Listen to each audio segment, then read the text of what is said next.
Do you ever wonder why your deepest insights about people feel more like a burden than a gift? Picture this.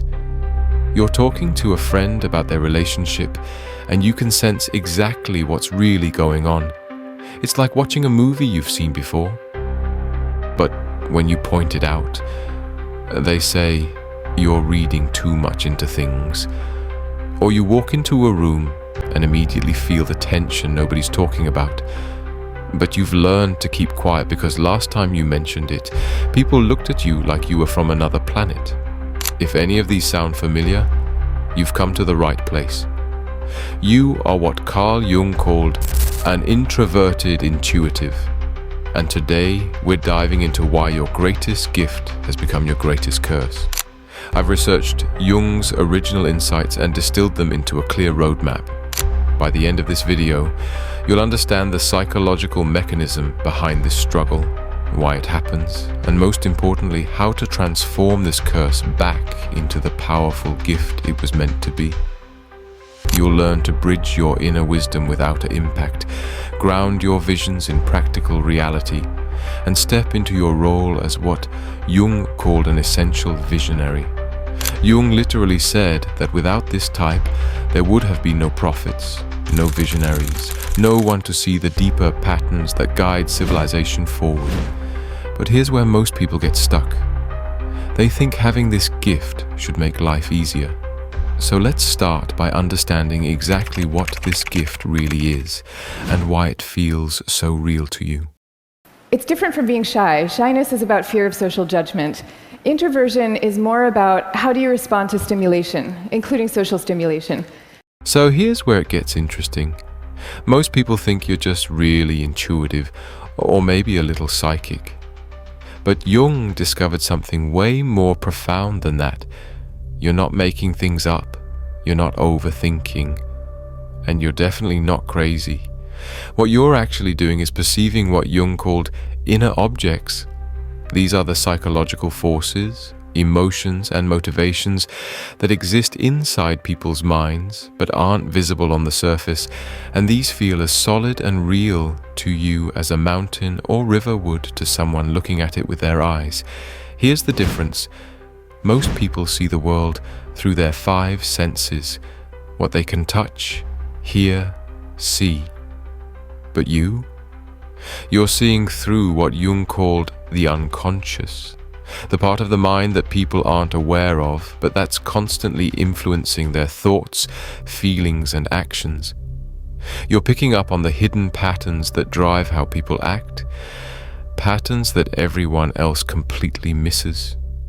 Remember that relationship situation with your friend? You weren't just guessing what was happening. You were actually seeing what Jung called an archetypal pattern. These are like universal templates for human behavior. The same basic stories and dynamics that repeat across all cultures and time periods. Basically, you recognized it was the same fundamental relationship drama that's been playing out between humans for thousands of years, just with different people and details. Here's the thing nobody tells you. You have direct access to what Jung called the collective unconscious. This is like a shared psychological hard drive that contains the fundamental patterns of human experience. The hero's journey, the wise mentor, the transformation cycle. These aren't just stories. They're the actual blueprints that unconsciously guide everyone's behavior. And you can see them playing out in real time. This is why your insights feel like lightning bolts from nowhere. You're not building logical conclusions step by step. You're receiving complete, holistic images from this deeper layer of reality. Jung said it perfectly. You perceive all the background processes of consciousness with almost the same distinctness as others register external objects. Now this is important. This ability isn't random. Jung discovered that you're part of an essential human type. He literally said, had this type not existed, there would have been no prophets in Israel.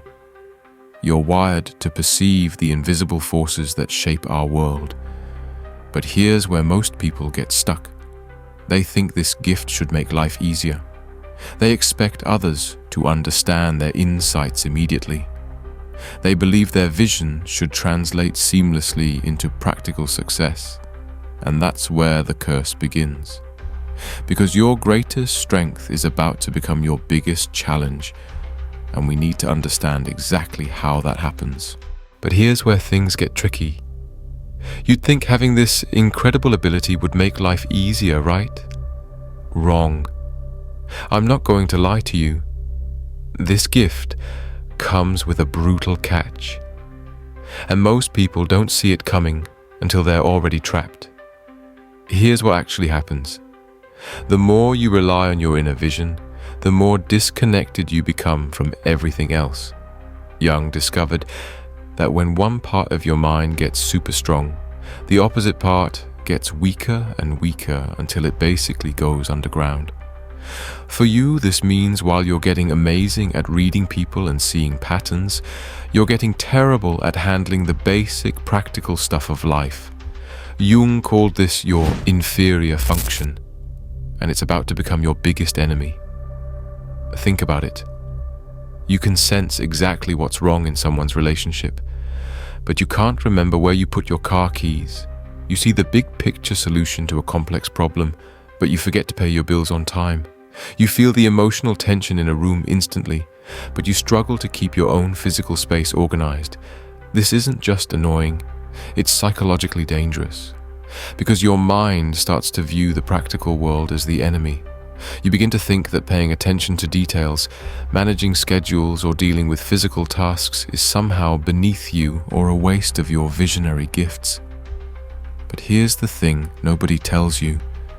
When you ignore the practical world long enough, it doesn't just go away. It comes back to bite you hard. Jung found that these ignored parts of yourself don't disappear. They build up pressure in your unconscious until they explode back into your life in really unhealthy ways. Suddenly you're having panic attacks about money, or you become obsessed with your health, or you get weirdly fixated on organizing one small corner of your life while everything else falls apart. This is why Jung said introverted intuitives live a very difficult life. Your greatest strength becomes your greatest weakness when it's not balanced. But don't worry. There's a way out of this trap, and it's not about giving up your gifts. So how do you break out of this trap? Most people think the answer is to either suppress their intuitive gifts or just try harder at practical stuff.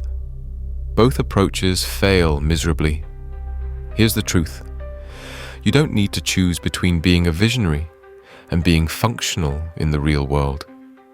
Jung discovered there's a third option, integration. But here's where it gets tricky. You can't just force yourself to become good at practical things. Remember that inferior function we talked about? It doesn't respond to willpower or effort. In fact, the harder you push it, the more it resists. Jung found that the only way to heal this split is through what he called individuation. Basically, learning to work with all parts of your psyche instead of fighting them. Think of it like becoming the CEO of your own mind rather than letting one department run everything. Here's what this actually means for you. Instead of trying to kill your visions to focus on practical stuff, you use your visionary ability to guide your engagement with the real world. Let me give you 3 concrete steps that actually work. First, start with grounding practices. This isn't about meditation or mystical stuff. It's about consciously pulling your awareness into your physical body and immediate environment. Take deliberate walks where you focus only on what you can see, hear, and feel right now.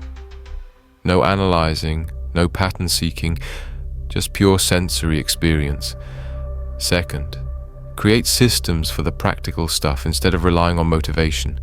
Your brain isn't wired for remembering details, so don't expect it to. Set up automatic bill payments, use calendar reminders religiously, and create simple routines for the mundane tasks that drain your energy. Third, practice what Jung called active imagination. Instead of just receiving your visions passively, Start having conversations with them. Ask your insights questions, challenge them, make them prove their value before you act on them. Here's what nobody tells you.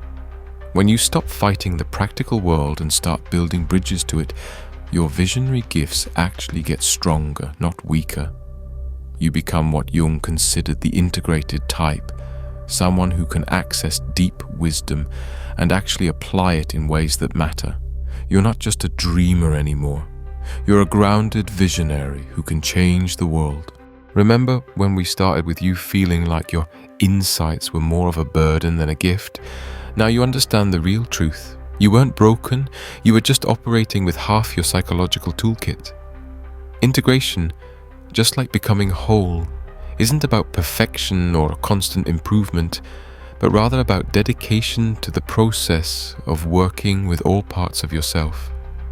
As cliché as it might sound, success comes from loving the journey of becoming balanced, not just reaching some perfect destination where you never struggle with practical tasks again. Be committed to the process of integration. Make sure you stay consistent with those grounding practices, even when they feel awkward at first. Guys, remember this: practice, experience, and hard work with resilient effort beats natural talent alone. Your willingness to do the humble work of engaging your inferior function is what transforms the curse back into the gift. Thanks for watching. Subscribe if you want more content about understanding and working with your psychology instead of against it. Leave a thumbs up if you're ready to stop seeing your visionary gifts as a burden and start building bridges between your inner and outer worlds. See you next time. Peace.